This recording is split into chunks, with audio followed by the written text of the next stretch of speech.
इस कार्यक्रम में नेशनल एजुकेशन पॉलिसी के अंतर्गत 3 महत्वपूर्ण पहल ई समर्थ, 3 टियर फीडबैक सिस्टम तथा ट्रांसफर पोर्टल का लॉन्च और डायरेक्टर कॉलेजेस एवं हमारे विभिन्न शिक्षण संस्थाओं विश्वविद्यालयों के बीच 4 MOUs हायर एजुकेशन के इकोसिस्टम को और अधिक जीवंत बनाने, नई पीढ़ी को भविष्य की चुनौतियों और अवसरों के लिए तैयार करने की जम्मू कश्मीर प्रशासन की प्रतिबद्धता को दोहराता है।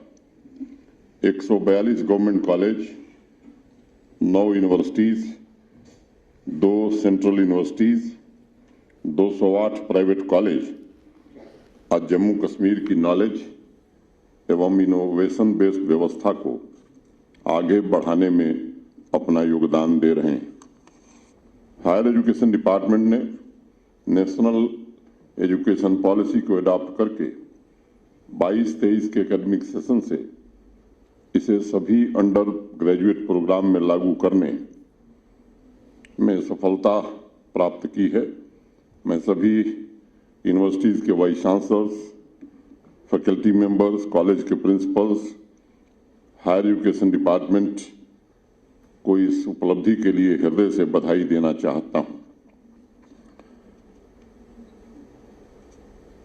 लंबे समय बाद माननीय प्रधानमंत्री जी के नेतृत्व में देश को एक ऐसी एजुकेशन पॉलिसी मिली है जिसका core mission life long learning, skill development तथा तेजी से बदल रही व्यवस्था के अनुरूप युवाओं को तैयार करना है।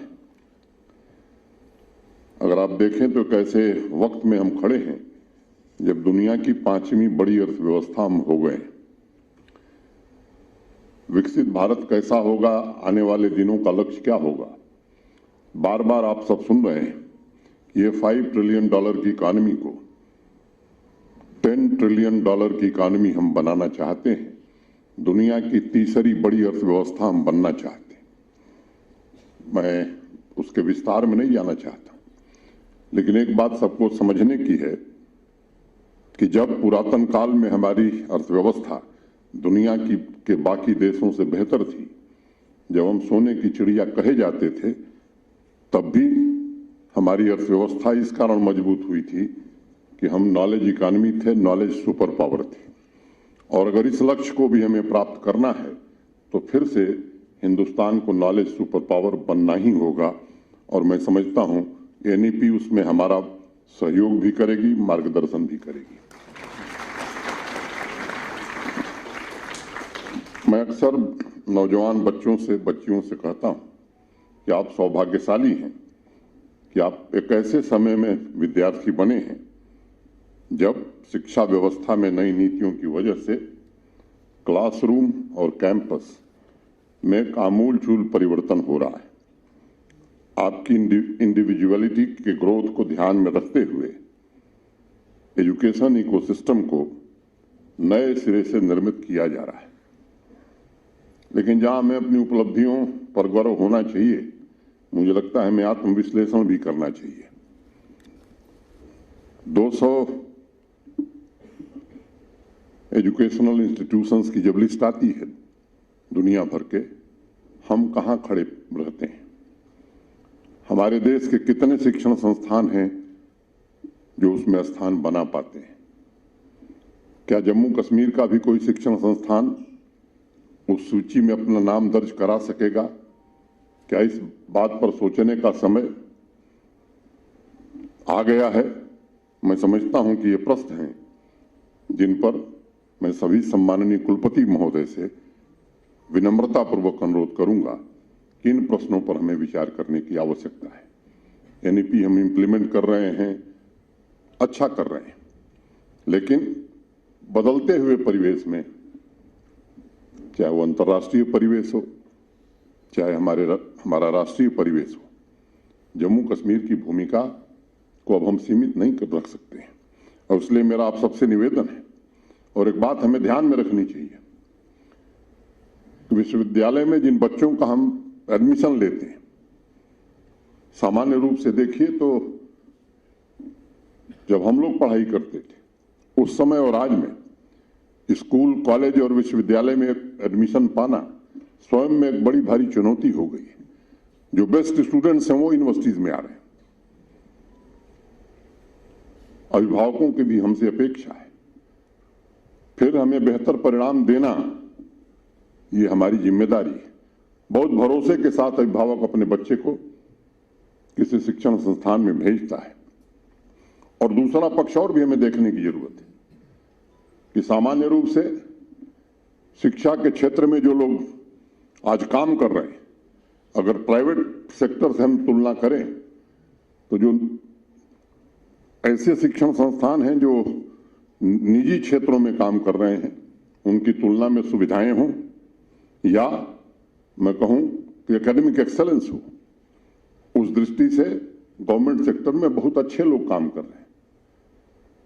अब ये विचार करने का समय आ गया है कि हमें बेहतर परिणाम भी देने होंगे।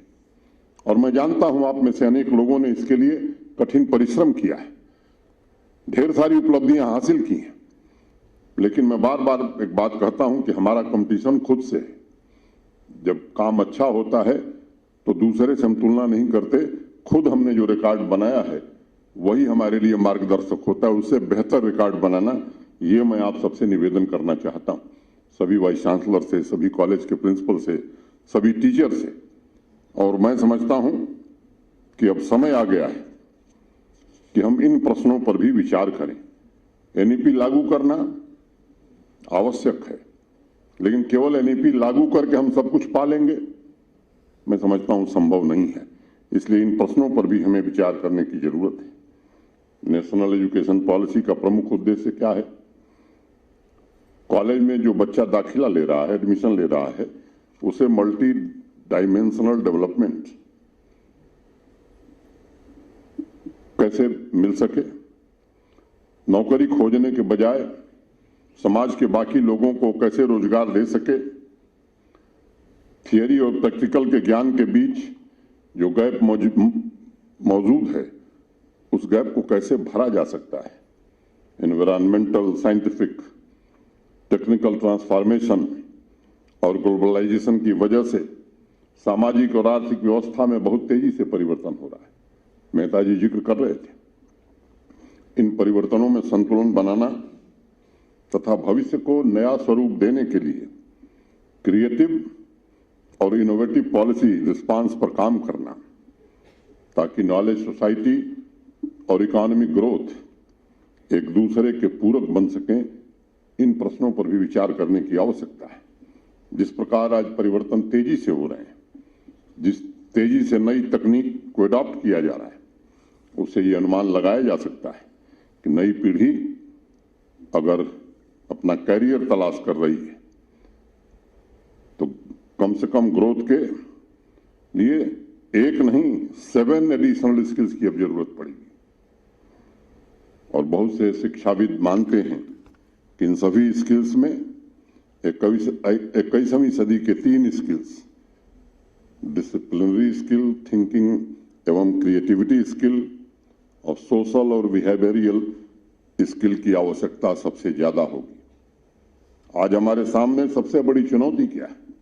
नौजवानों को ऐसे वातावरण, नौजवानों को इस तरह तैयार करना, ऐसी टेक्नोलॉजी के लिए तैयार करना जो अभी मौजूद नहीं है, भविष्य में आने वाली है।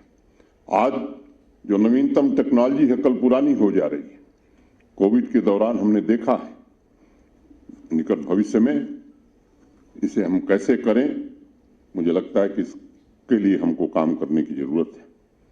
अभी बताया गया अंडर ग्रेजुएट डिग्री प्रोग्राम का फोकस यूथ को, नौजवान को भविष्योन्मुख स्किल्स में पारंगत बनाना है। वो स्वयं अपने पैरों पर खड़ा हो सके, बेहतर शुरुआत कर सके। एक सशक्त प्लेटफॉर्म कॉलेज और यूनिवर्सिटी उनको प्रदान करें। मुझे विश्वास है कि हायर एजुकेशन डिपार्टमेंट, हमारी यूनिवर्सिटीज, हमारे कॉलेज निश्चित रूप से इस काम को पूरी तरह से कर पाएंगे। विद्यार्थियों से मैं विशेष रूप से कहना चाहता हूं कि जब हम कॉलेज में आ रहे हैं, यूनिवर्सिटी में आ रहे हैं, तो करिकुलम जो पढ़ाया जा रहा है वो तो ठीक है। मुझे लगता है कि खुद को भी इस बात के लिए तैयार करने की आवश्यकता है और टीचर से भी मेरा निवेदन होगा कि अपने बच्चों को हम तैयार करें कि वे प्रश्न पूछने की आदत डालें। Start asking questions. मैं क्या पढ़ रहा हूं, मैं क्यों पढ़ रहा हूं, ये सवाल अब आपको पूछने की आवश्यकता है स्वतः से। और जो हम पढ़ रहे हैं उस पढ़ाई का उपयोग जम्मू कश्मीर के लिए और देश के लिए हम कैसे कर सकेंगे। मैं समझता हूं कि अब इस दिशा में हमें आगे बढ़ने की जरूरत है। नए करिकुलम के बारे में बताया गया कि 3+1 का कोर्स फ्रेमवर्क स्टूडेंट्स को मल्टी डिसिप्लिनरी नॉलेज प्रदान करने के अलावा मल्टीपल एंट्री और एग्जिट भी प्रदान करता है। साइंस, सोशल साइंसेस, आर्ट्स के बीच जो बैरियर्स थे, इन बैरियर्स को तोड़ता है। कई दशकों बाद हम इन बैरियर्स के बारे में कई दशकों से हम सुनते आए, जिसकी वजह से साइंस और ह्यूमैनिटीज के बीच न चाहते हुए भी एक बड़ी दीवार खड़ी कर दी गई थी। हम शायद इस बात को भूल गए थे कि नया आविष्कार करने के लिए आइडियाज कहीं से आ सकते हैं।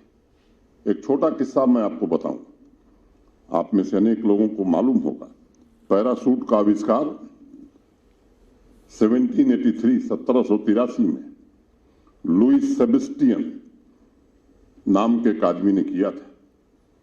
यह पहली ह्यूमन फ्लाइट से 140 साल पहले इन्वेंट हुआ था। लुईस को पैराशूट का आइडिया आया कहां से? एक पेरिस में कैफे में बैठा हुआ था। वहां कुछ डिप्लोमेट्स थे, साइंटिस्ट थे, आर्टिस्ट थे, म्यूजिशियंस थे। हर शाम उस कैफे में इकट्ठा होते थे। उस दिन कैफे में थाईलैंड से समुद्री जहाज की लंबी यात्रा करके एक डिप्लोमेट लौटा था और वो थाईलैंड के कल्चरल प्रोग्राम की कहानियां सुन रहा था। उसी कहानी में एक किरदार था जो अम्ब्रेला जैसा स्ट्रक्चर लेकर मंच के ऊपर से हवा में तैरते हुए जमीन पर उतरता है। लुईस भी उस चर्चा में शामिल हो गया और बाद में उसे देख करके उसने पैराशूट का आविष्कार किया, जो आज भी सैकड़ों साल बाद न सिर्फ लोगों की जिंदगी बचा रहा है, बल्कि जिसकी उपयोगिता लगभग सभी देश सामरिक क्षेत्र में भी कर रहे हैं। और इसलिए नई एजुकेशन पॉलिसी कॉलेज कैंपस को एक लिक्विड प्लेटफॉर्म का स्वरूप प्रदान करती है, जहां हर विषयों के आइडियाज इकट्ठे होकर राष्ट्र निर्माण में अपना योगदान दे सकेंगे और सही मायने में 21वीं सदी का नागरिक बनाने के लिए बच्चों को तैयार कर सकेंगे। मैं मानता हूं फ्यूचर इनोवेटर्स तथा लीडर्स की ट्रेनिंग के लिए हायर एजुकेशन में इंटर डिसिप्लिनरी करिकुलम तथा मल्टी डिसिप्लिनरी सिस्टम नई स्ट्रेटजीज के साथ महत्वपूर्ण हिस्से हो सकते हैं। और इस व्यवस्था को हम कैसे 100% लागू करें, इसका ईमानदारी से प्रयास हमें करने की आवश्यकता है। इस व्यवस्था में स्टूडेंट्स अपनी चॉइस से सब्जेक्ट ले सकेंगे। अंडर ग्रेजुएट प्रोग्राम के चौथे वर्ष में अभी जो MOU साइन हुए हैं, आपने देखा है, मौका मिलेगा उस विद्यार्थी को कि 75% से ज्यादा अगर मार्क्स पाया है बच्चे ने, तो रिसर्च या ऑनर्स डिग्री का ऑप्शन उसको रहेगा। अगर वो रिसर्च करना चाहता है तो ट्रेंड फैकल्टी द्वारा उसे गाइड किया जाएगा। इस प्रक्रिया को सीमलेस बनाने के लिए अभी हायर एजुकेशन डिपार्टमेंट ने और एक इकोसिस्टम और HERIE ये शुरू कर रहा है। सभी रिसर्च प्रोग्राम से संबंधित यूनिवर्सिटी के मेंटरशिप के कार्यक्रम को भी जम्मू और कश्मीर डिवीजन में शुरू करने के लिए मैं हायर एजुकेशन डिपार्टमेंट और उसके प्रमुख सचिव श्री रोहित कंसल को बधाई देना चाहता हूं। लेकिन यह कहना जरूरी होगा कि रिसर्च के लिए रिसोर्स तथा उन रिसोर्सेस के इस्तेमाल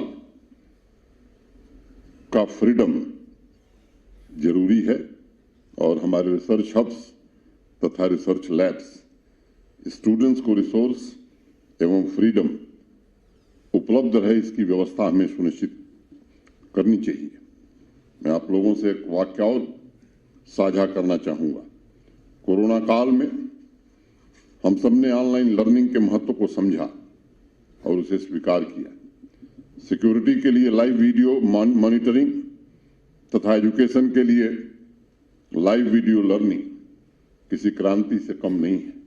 इस लाइव वीडियो का आधार, जिसे वेबकॉम कहते हैं, उसका आविष्कार 1991 में कैम्ब्रिज के कुछ रिसर्च स्टूडेंट्स ने किया और मैं आपको बताऊं कि एक्सीडेंटली ये हो गया था। कोई बड़ी सोच के हिसाब से रिसर्च नहीं हुई थी। जो रिसर्च रूम था कैम्ब्रिज का, वहां से करीब 100 मीटर दूरी पर कॉफी रूम बनाया गया था। दिन में 2 बार कॉफी बनाकर वहां रख दी जाती थी। 4-5 रिसर्चर वहां बैठते थे और बड़े आलसी किस्म के थे। आपस में उन्होंने बात किया कि भाई बार बार कौन देखने जाए कि कॉफी आई कि नहीं आई। कोई ऐसी व्यवस्था बनाते हैं कि हम यहीं से देख सके कि कॉफी आ गई कि नहीं आ गई। और इस प्रकार पहले वेबकैम का आविष्कार दुनिया में हुआ था। तो कॉफी देखने के लिए बनाई गई चीज समाज में और देश में और दुनिया में कितनी मदद कर रही है, ये समझने की जरूरत है। लेकिन ये हो क्यों पाया, ये ज्यादा महत्वपूर्ण है, क्योंकि उन्हें आजादी दी गई। अगर आजादी न दी जाती तो शायद ये नहीं हो पाता। और नेशनल एजुकेशन पॉलिसी भी इसी फ्रीडम एवं आइडियाज को ग्रो करने के लिए हम सबको प्रेरित करती है। हायर एजुकेशन में स्किल डेवलपमेंट प्रोग्राम को प्रमोट करने के लिए शुरू में 50 कॉलेजेस को सेलेक्ट किया गया है। सभी डिग्री कॉलेज को प्रोत्साहित किया जा रहा है कि वो नेशनल स्किल क्वालिफिकेशन फ्रेमवर्क के अंतर्गत स्किल डेवलपमेंट कोर्सेज शुरू करें। अब कैसा स्किल हम शुरू करें? ऐसा स्किल की ट्रेनिंग देने के बाद भी वो घर बैठे हुए हैं, या ऐसा स्किल कि अगर हमारे यहां ट्रेनिंग हो गई तो हम गारंटी दे सकते हैं कि साहब हमने ट्रेन किया है, बाजार में जो मांग है उसके अनुरूप ट्रेन किया है, ये घर नहीं बैठेगा बच्चा। मुझे लगता है एकेडमिया इंडस्ट्री पार्टनरशिप के इन कोर्सेस में अब 12 क्रेडिट कॉलेज द्वारा प्रोफेशनल नॉलेज के रूप में दिए जाएंगे। 18 क्रेडिट इंडस्ट्री की प्रोफेशनल ट्रेनिंग के दौरान होंगे। Multiple entry exit option students को डिग्री पूरा करने की फ्लेक्सिबिलिटी भी देगा। अब पढ़ाई के दौरान किसी कारणवश कोई विद्यार्थी पढ़ाई छोड़ देता है तो कुछ साल बाद भी अपनी डिग्री दोबारा पा सकता है, उसके क्रेडिट स्कोर का पूरा लाभ उसे मिलेगा। ये व्यवस्था बनाई गई है। आज पूरी दुनिया में टर्म का बड़ा इस्तेमाल हो रहा है, डिग्री इन्फ्लेशन, यानी जहां डिग्री धारक ज्यादा है वहां मांग कम है। इसके कारणों पर अनेक शोध पत्र, अनेक रिसर्च पब्लिश हुई है और सबका मानना है कि डिग्री से ज्यादा जो इस बात पर दिया जाना चाहिए कि विद्यार्थियों में स्किल कितने हैं। सबको लगता है कि अगर आप कंप्यूटर इंजीनियर हैं, बेहतर डेवलपर हैं, प्रोग्रामर हैं, तो गूगल हो, माइक्रोसॉफ्ट हो, नौकरी मिल जाएगी। केवल ऐसा नहीं है, आप में से अनेक लोगों को पता होगा कि अगर सोशियोलॉजी और फिलॉसफी में ग्रेजुएट हैं आप और आप में स्किल है तो उनसे पहले गूगल और माइक्रोसॉफ्ट इन विद्यार्थियों को बुलाएंगे, बशर्ते आप में क्रिएटिविटी की स्किल्स हो, क्यूरियोसिटी हो, इनोवेटिव थिंकिंग की स्किल हो। और नेशनल एजुकेशन पॉलिसी के माध्यम से हमारा प्रयास यही होना चाहिए कि हमारे विद्यार्थी प्रॉब्लम सॉल्विंग कैसे बन सके, टीम वर्क एक साथ कैसे कर सकें, लीडरशिप क्वालिटीज और इनोवेटिव थिंकिंग कैसे पैदा हो सके, सिलेबस से हटकर क्रिएटिव स्किल्स की तरफ कैसे हम उन्हें प्रेरित कर सकें, उनका एकेडमिक रिकॉर्ड भी संरक्षित रहे। और इसलिए एनईपी ढेर सारी चीजों को हमें सुविधा देने के लिए प्रेरित करता है।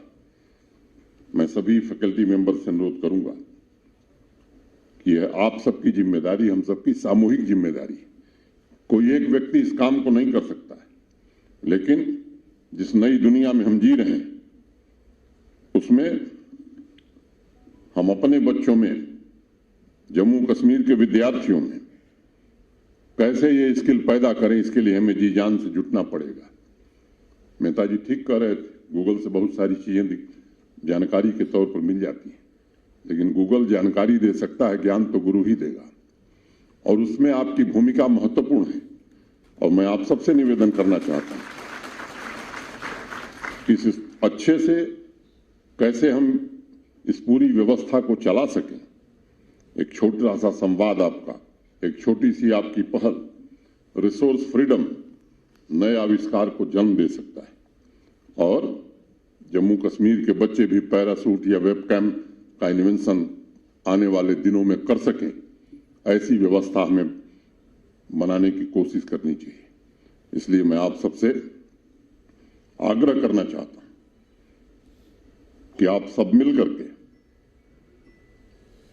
एक ऐसी व्यवस्था जम्मू कश्मीर में, मैं बधाई देता हूं कि सभी यूटीज में पहली बार हमने लागू किया। राज्यों की दृष्टि से देखें शायद दूसरे एक राज्य के बाद हम दूसरे जम्मू कश्मीर दूसरा यूनियन टेरिटरी है जिसने सब कुछ इंप्लीमेंट कर दिया है। मैं आपसे प्रार्थना करता हूं कि आज स्टार्टअप और यूनिकॉर्न के युग में जम्मू कश्मीर की युवा पीढ़ी को इनोवेशन, स्टार्टअप्स की ओर कैसे हम प्रेरित कर सकें। इस परिवर्तन के साथ पूरे एजुकेशन सिस्टम को और जम्मू कश्मीर को सशक्त बनाने में सबसे ज्यादा भूमिका विश्वविद्यालयों की हो, महाविद्यालयों की हो, इसमें आपका योगदान मिले, मैं यही प्रार्थना आपसे करने आया हूं। रोहित कंसल जी 2-3 दिनों बाद भारत सरकार जाएंगे। मैं अपनी ओर से, आप सबकी ओर से इन्हें बहुत साधुवाद देता हूं। कम समय में हायर एजुकेशन में बहुत ही बेहतरीन काम इन्होंने किया है और मैं इनको इसके लिए बधाई देता हूं। उम्मीद करता हूं कि जल्दी भारत सरकार से वापस फिरा करके काम अधूरा रहे तो उसको पूरा करें। And certainly we will miss you.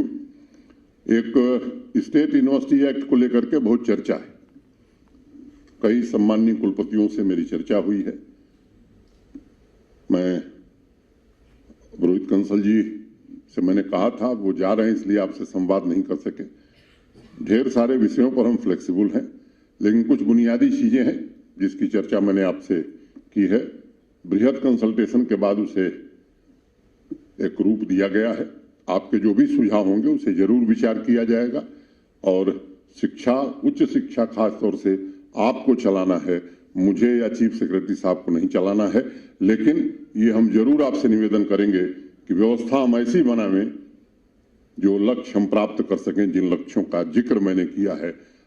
इतनी ही बात कहते हुए मैं आप सबके प्रति हृदय से कृतज्ञता ज्ञापित करते हुए अपनी बात यहीं पूरी करता हूं। धन्यवाद।